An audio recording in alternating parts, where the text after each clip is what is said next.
10 মুহররম যেই রোজাটা রাখা হয়, রোজা 10 মুহররম যেই রোজাটা রাখা হয়, এটা হলো আফজালুস সিয়ামে, উত্তম রোজা। বাদার রমজান, রমজান মাসের পরে, রমজানের পরে যেই রোজাটার সবচেয়ে বেশি দাম আর মর্যাদা ইজ্জত, এটা হলো শাহরুল্লাহিল মুহররম। মুহররম মাসের যেই রোজাটা, এটার দাম আল্লাহর কাছে রমজান মাসের পরের রোজার চাইতে আল্লাহর কাছে দাম বেশি। তাইলে ওই দিনের 10 মুহররমের আমল হইল রোজা রাখা। কি রাখা? কি রাখা? কোরআন তিলাওয়াত করা, রোজা রাখা। কোরআন তিলাওয়াত করা, রোজা রাখা, হ্যাঁ, তওবা ইস্তিগফার করা, তওবা ইস্তিগফার করা। আর ওই রোজার সব, তিলাওয়াতের সব কারবালার প্রান্তে যারা শহীদ হয়েছিল তাদের রূহে পাকের উপর পৌঁছায় দেওয়া, এটা হলো মূল আমল। এটা হলো কি? মূল আমল। কিন্তু দুঃখজনক হলো সত্য, আমাদের দেশে মূল আমল ছাইরা এই 10 মুহররম তাজিয়া বানাইয়া, ঘর বানাইয়া, বিরাট আকারে মিছিল বের কইরা, এই নিজের শরীর রক্তাক্ত কইরা আর জীবনটার একবার অনর্থক, হ্যাঁ, যার সাথে ইসলামের কোনো সম্পর্ক, যার সাথে ইসলামের কি নাই, কোনো সম্পর্ক নাই। হ্যাঁ, এই জন্য আমাদের সন্তানগুলিকে আমরা এই দিক থেকে, এই সমস্ত কার্যকলাপ থেকে আমাদের সন্তানগুলিকে আমরা ফিরে রাখবো। এটা আমাদের কি ইমানি দায়িত্ব, ইমানি দায়িত্ব। তাহলে কি করবো ওই দিনে? ওই দিনে রোজা রাখবো। আবার রোজা রাখবো হয়তো 9 তারিখ, 10 তারিখ, আর না হয় 10 তারিখ, 11 তারিখ। রোজা একটাই, কিন্তু ইহুদিদের মুখালিফত করতে যাইয়া রাসূল বলেছেন খালিফুল ইয়াহুদ ওয়ান নাসারা, এরার মুখালিফত করতে যায় এরা রাখতো একটা, তোমরা রাখবা 2টা। কয়টা? 2টা। এরা রোজা রাখতো একটা, তোমরা রাখবা 2টা। কেন? তোমরা উম্মতে মুহাম্মাদি, তাদের মুখালিফত করতে যায় 2টা রোজা রাখবা, হয়তো বা 9 তারিখ বা 10 তারিখ, অথবা 10 তারিখ বা 11 তারিখ। তবে মুহাদ্দিসিনে কেরাম বা মুফাক্কিরিনে কেরাম তারা উল্লেখ করেছেন যে 9 তারিখ, 10 তারিখ এই 2টা দিনে রোজা রাখা কি উত্তম। তাহলে আমরা পারলে এই দিনের রোজাগুলি রাখবো ইনশাআল্লাহ। আর আমাদের সন্তানগুলিকে কোনোভাবে আমরা এই যে ইসলামের সাথে সম্পর্ক নাই, দ্বীনের সাথে সম্পর্ক নাই, ইমানের সাথে সম্পর্ক নাই, এমন কার্যকলাপে আমরা প্রবেশ করতে দিব না। সন্তানগুলিকে হেফাজত করব, এটা আমাদের দায়িত্ব, এটা আমাদের ইমানি দায়িত্ব। এরপরে আসুন, আরো কিছু বিষয় আছে, যেইগুলির সাথে ইমান এবং মুসলমানদের কোনো সম্পর্ক নাই। ওই মাসে তাজিয়া বানাইয়া, ঘোড়া বানাইয়া, ঘর বানাইয়া মাতম করা, মিছিল করা। মাতম করা কি? মিছিল করা সম্পূর্ণ হারাম। মাতমের সাথে, মিছিলের সাথে ইসলামের কোনো সম্পর্ক নাই।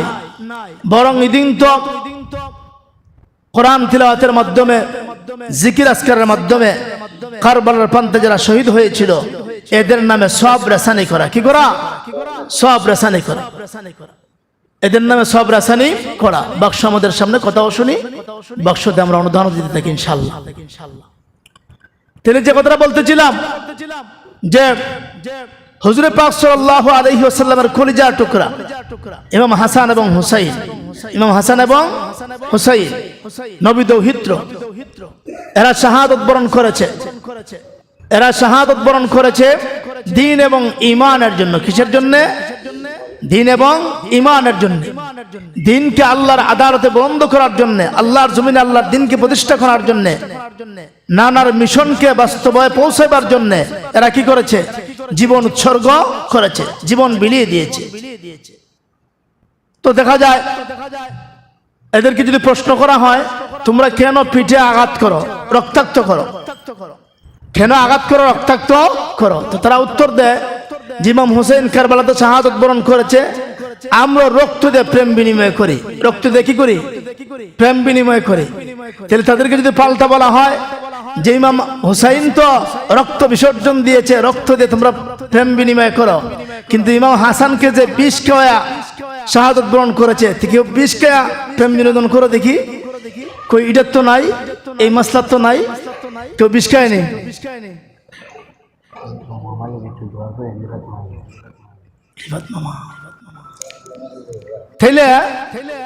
আচ্ছা কোন চাই? কেউ বিষ খায় কি প্রেম বিনোদন করে? বিষ কেউ খায়? তো বিশু দিকে নাই, এখানে দিকে আছে, তাহলে বোঝা গেল আসলে এটার সাথে ইসলামের কোন সম্পর্ক। হযরত হাসান হুসাইন সমান মোহাব্বত দুজনের সাথে, সমান মোহাব্বত। আল হাসান ওয়াল হুসাইন সাইয়্যিদা শাবাবি আহলিল জান্নাহ। ইমাম হাসান এবং হুসাইন জান্নাতের সর্দার, হুমা রায়হানাই ফিল জান্নাহ, এরা জান্নাতের দুইটা ফুল। এদের সাথে যারা মোহাব্বত রাখবে, ভালোবাসা রাখবে, আল্লাহ রাসূল ঘোষণা করেন মান আবগাযাহুমা ফাকাদ আবগাদানি, যারা এই দুইজনের সাথে শত্রুতা পোষণ করবে এরা আমার শত্রু। ওমান আহাব্বাহুমা ফাকাদ আহাব্বানি, যারা ইমাম হাসান এবং হুসাইনকে মোহাব্বত করবে, আদর্শকে বাস্তবায়ন করবে, ফাকাদ আহাব্বানি, এরা যেন আমি রাসূলকে মোহাব্বত করলো, ভালোবাসলো। আর আমি রাসূলকে যারা মোহাব্বত করবে, ভালোবাসবে, তারা আমি রাসূলের সাথে আল্লাহর জান্নাতের মেহমান হয়ে যাবে। তাইলে রক্ত প্রবাহিত করে যদি ইমাম হুসাইনের সাথে মোহাব্বত হয়, তাহলে তো বিষ খেয়েও ইমাম হাসানের সাথে মোহাব্বত হইতো, কিন্তু বিষ খাওয়া খাওয়া কিন্তু কেউ নাই। ব্যাখ্যা হইলে তো ব্যাখ্যা না, কথা ঠিক না? ঠিক বোঝা গেল এগুলির সাথে ইসলামের কোনো সম্পর্ক নাই। তাজিয়ার সাথে ইসলামের কোনো সম্পর্ক নাই। গান গাওয়া, বিলাপ করার সাথে ইসলামের কোনো সম্পর্ক নাই। সুস্পষ্ট ইসলামের বিধান হলো ওই দিন আসলে পরে তোমরা রোজা রাখো, কোরআন তিলাওয়াত করো, জিকির আজকার করো, দুরূদ শরীফ পড়ো। ওই দুরূদ শরীফের মাধ্যমে, কোরআন তিলাওয়াতের মাধ্যমে, জিকির আজকারের মাধ্যমে ইমাম হুসাইন রাদিয়াল্লাহু তাআলা আনহু যারা কারবালায় জীবন বিলিয়ে দিয়েছে, ওখানে শহীদ হয়েছে, তাদেরকে তোমরা সওয়াব রেসানি করো। সুবহানাল্লাহ। এটা হলো আমল। যা হোক, তাহলে আমরা এগুলি খেয়াল করব, আমাদের সন্তানরা যদি কোনোভাবেই এই সমস্ত কাজের সাথে সম্পৃক্ত না হয়, দিন এবং ইমানের পথে চলে, সেদিকে আমরা মোহাব্বত করব। আরেকটা বিষয় হলো, দেখেন ইমাম হাসান এবং হুসাইন সুন্দর দুইটা নাম না? হাসান এবং হুসাইন, এদের নাম সুন্দর করে মুখে উচ্চারণ করার সওয়াব। সুবহানাল্লাহ।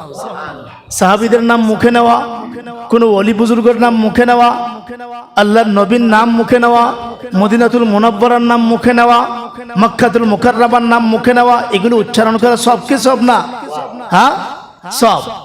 তাইলে ইমাম হাসান এবং হুসাইন যা আমাদের খুতবাতে প্রতি সপ্তাহে আসে, খুতবাতে এই দুইটা নাম মোহাব্বতের সাথে মুসলিম উম্মার গোটা বিশ্বে প্রতি সপ্তাহে, প্রতি খুতবায় এই নামটা চমৎকার করে আসে।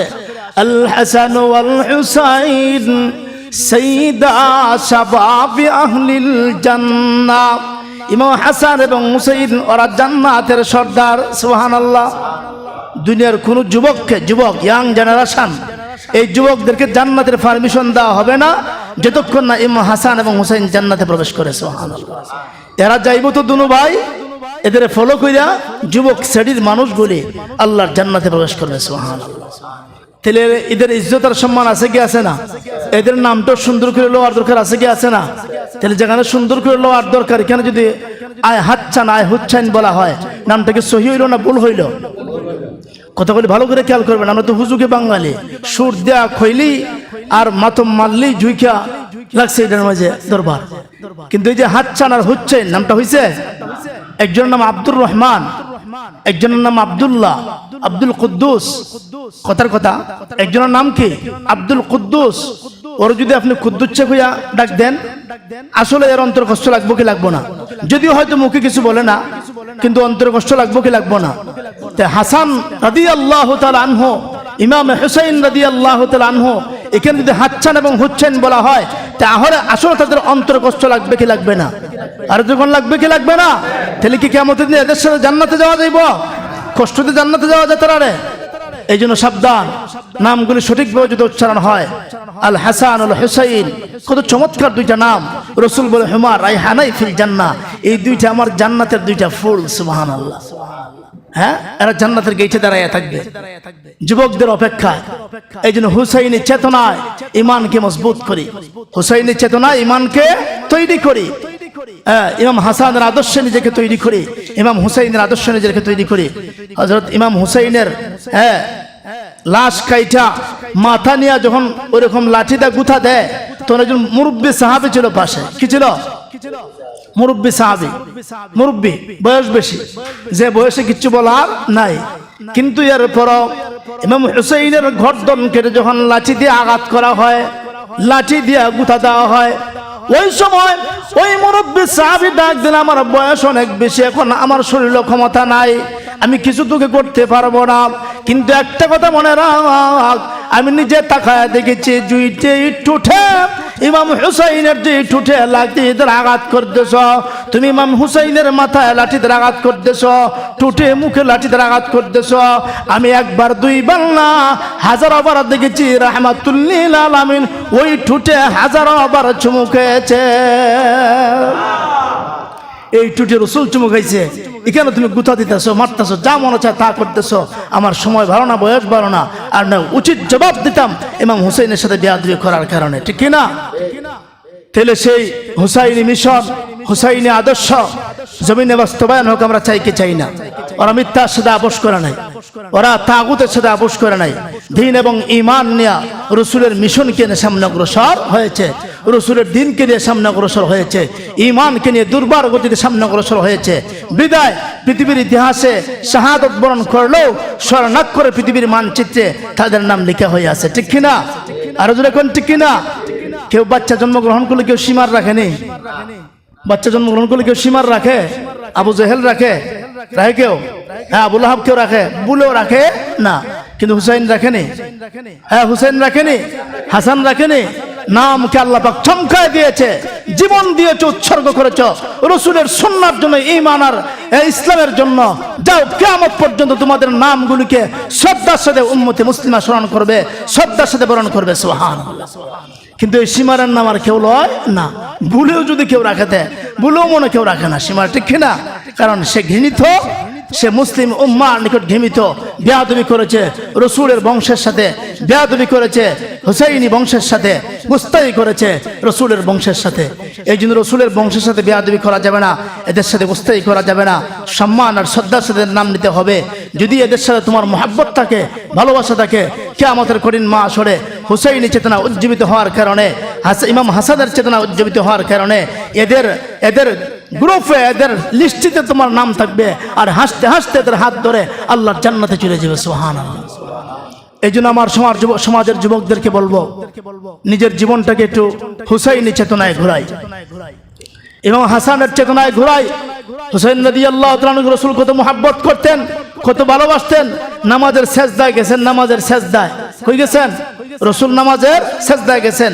ইমাম হুসাইন ছোট বাচ্চা, নামাজের মুসল্লায় উঠে গেছে, দাঁড়ায় গেছে, নামাজের মুসল্লা দাঁড়ায় গেছে, তো রসুল উঠতে চায়, আল্লাহ কয় সেজদা লম্বা করো। সুবহানাল্লাহ। সেজদা লম্বা করো, নাতির কষ্ট হবে।